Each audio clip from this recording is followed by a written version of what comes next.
കുറച്ച് വെള്ളം. ഒരു മിനിറ്റ്. ആ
സുധാകര, ഇപ്പൊ ഇങ്ങോട്ടൊന്നും കാണാനില്ലല്ലോ.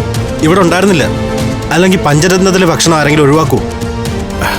ഇത്തിരിയും വെള്ളം. ആ മോളെ, കുറച്ച് വെള്ളം കൊടുക്കും. മോളെ, ഇന്ന് കൃഷ്ണേട്ട ഇല്ലേ? ആ, പുറത്തെവിടെയോ പോയതാ. ഉടനെ വരും. ആ, എടുത്ത് കഴിക്കേ. ആ അതെ, നീ ചെന്ന് കൗണ്ടർ കഴിക്കുക. ഭക്ഷണമൊക്കെ ഞാൻ കൊടുത്തോളാം. ശരി, ഞാൻ വെള്ളം കൊടുത്തിട്ട് പോ. മതിയോ?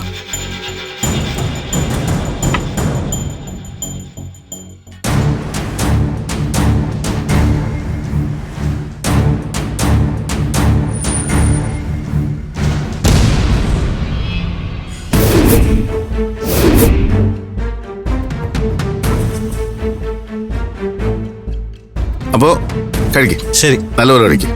എടാ, ഇവിടെ കുറച്ച് വെള്ളം. ആ ഇതാ ഇപ്പൊ എടുത്തോണ്ടരാ. ആ അതെ, കുറച്ച് വെള്ളം കൊടുക്ക അവിടെ. ശരി.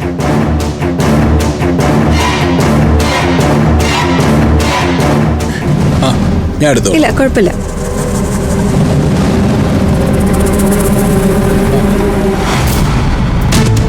ഇനി എന്തെങ്കിലും വേണോ കഴിക്കാൻ? വേണ്ട ചേട്ടന്.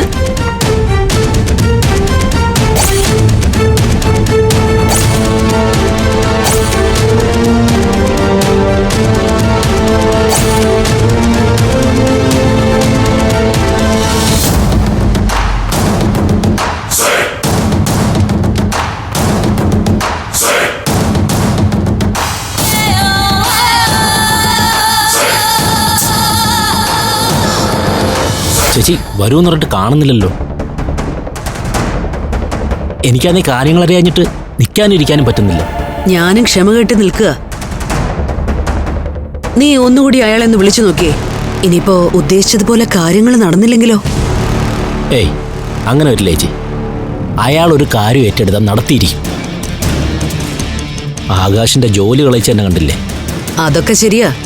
പക്ഷേ ഏത് പദ്ധതിയും പാളിപ്പോവാൻ നിമിഷങ്ങൾ മതി.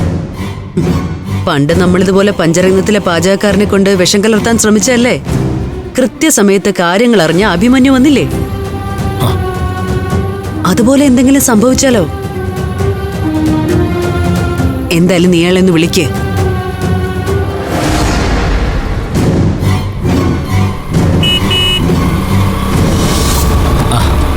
ദാ എത്തിയാണ്.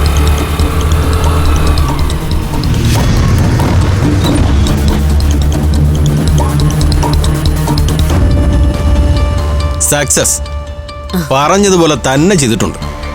എന്തായിന്ന് പറ. കുടിവെള്ളത്തിലാ ചേർത്തത്.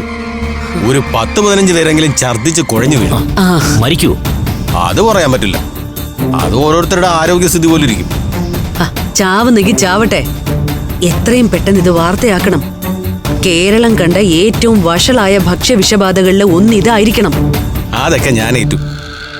ആളെ കൂട്ടി ബഹളം വെക്കണം, മീഡിയ അറിയിക്കണം. ലൈസൻസി ആരാണോ അവരെ അറസ്റ്റ് ചെയ്യും. അയ്യോ, അപ്പൊ എന്റെ അമൃതയെ അറസ്റ്റ് ചെയ്യൂ? ചെയ്യണം. പഞ്ചരത്നം പൂട്ടണം. ആശ്രയമില്ലാതെ അമൃത റിമാൻഡിലാവണം. അവിടുന്ന് തുടങ്ങും നമ്മൾ അടുത്ത അധ്യായം. കുടുംബങ്ങളിൽ കൂട്ടുകൂടിയ 10 വർഷങ്ങൾ